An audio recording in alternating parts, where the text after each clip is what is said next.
isang malungkot na balita yung nadatna natin ngayong umaga dito sa ating second floor farm. Napansin ko itong si Mommy Brown, hindi gumagalaw. Tapos yun, medyo nilalanggam na nga yung kanyang mata. Kaya pala yung mga nakaraan medyo matamlay siya, hindi ko agad napansin. May nararamdaman na pala siya.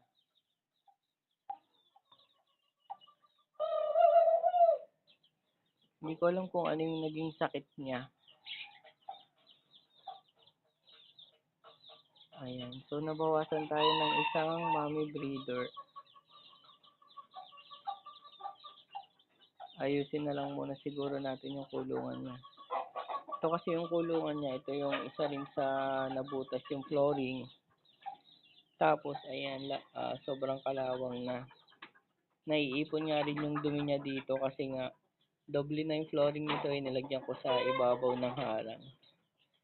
Yung pinakapangharang niya sa gilid, kung ibon yung gagamitin niyo, yun yung inilagay ko sa flooring niya. Kaya yung kawad dumodoble, naiipon yung dumi niya. Hindi ko alam kung yun yung rason kung bakit siya nagkasakit. Kaya rin pala ayaw niyang magpastad kasi meron siyang nararamdaman.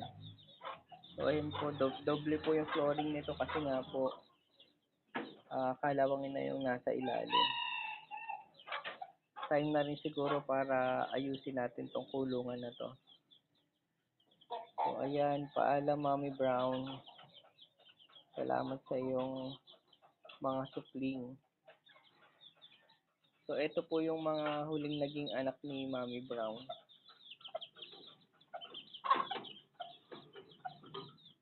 Ito, yan. Mga pure brown din. Mana sa kanya.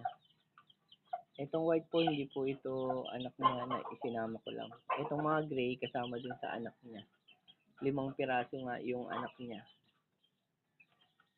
Ayan. So, kukuha na lang tayo dito ng ipapalit kay Mommy Brown para meron na ulit tayong pure brown na mother bunny. Sana meron ditong babae. Hindi ko pa ulit na-check yung mga gender nila.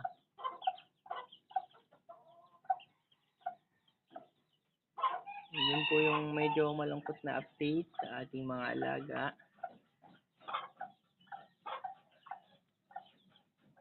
Hindi pa rin kasi natin alam kung ano ba yung mga sakit nila, ano ba yung nagiging sanhi, paano ba ginagamot. Kailangan pa rin siguro nating